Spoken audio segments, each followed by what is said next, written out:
जय जय श्री राधे श्याम।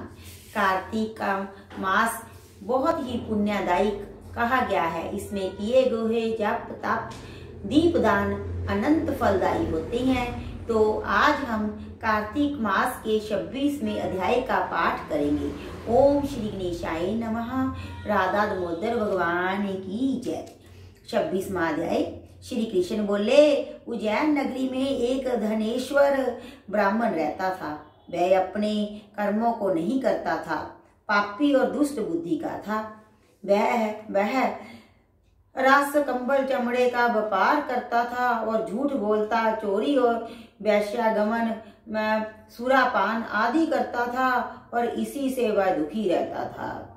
एक बार क्रय विक्रय का कार्य करता हुआ वह धनेश्वर कवि महिष की बसाई महिषमती पुरी में पहुंचा, जो पवित्र नर्मदा नदी जिसकी परिखा थी। वहां धनेश्वर ने कार्तिक स्नान करने वालों को देख 1 महीना निवास किया।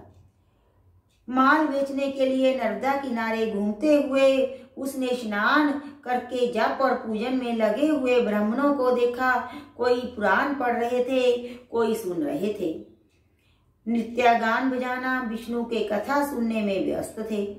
विष्णु की मुद्रा में अंकित तुलसी माला पहन रहे हैं, ऐसा देखा।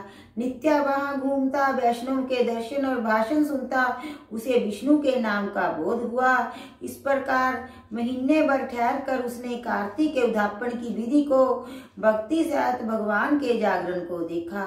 पूर्णमासी के दिन ब्राह्मण गौ इनका पूजन, कार्तिक स्नान किए मनुष्य को दिए गए भोजन दक्षिणा को देखा। फिर सायंकाल के समय मनुष्यों ने शिवजी जी की प्राप्ति के लिए दीपदान किया, उसको देखा। फिर पूजन आदि को देखता हुआ धनेश्वर घूम रहा था। तभी काले सर्प ने उसे काट खाया। वह मूर्छित होकर गिर गया। भक्तों ने उसे गिरा देखा, उसके चारों ओर इकट्ठे हो गए और तुलसी मिला जल उसके मुख में डाला। यम के दूत उसे मरे हुए को बांधकर कोड़ों से मारते हुए यमराज की सहमणिपुरी को ले गए।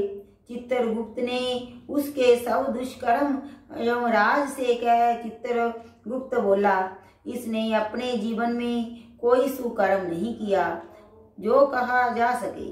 हे महाराज, ये दुष्ट पाप मूर्ति समान है, इसलिए यह नरक में रहना चाहिए। यह सुनकर यमराज अग्नि समान रूप दिखाता हुआ अपने दूतों को क्रोध से आज्ञा देने लगा। हे प्रेतपतियों, इसको मुदगरों से मारते मारते कुंभी पाक नरक में डाल दो।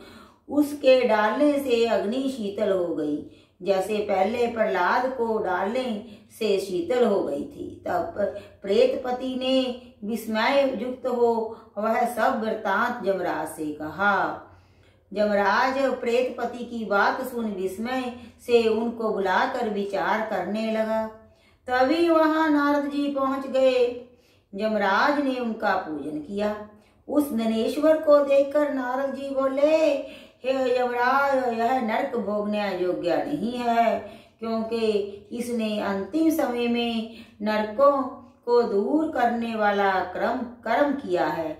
इस धनेश्वर ने अनगिनत कार्तिक व्रतियों का संसर्ग किया है, इससे इसमें पुण्य का छठा अंश है। श्री कृष्ण बोले, यह कहकर जब नारद जी चले गए, तब उसके पुण्य मालूम होने पर यमराज ने दूत के द्वारा उस धनेश्वर को सब नरक दिखाने के लिए कहा।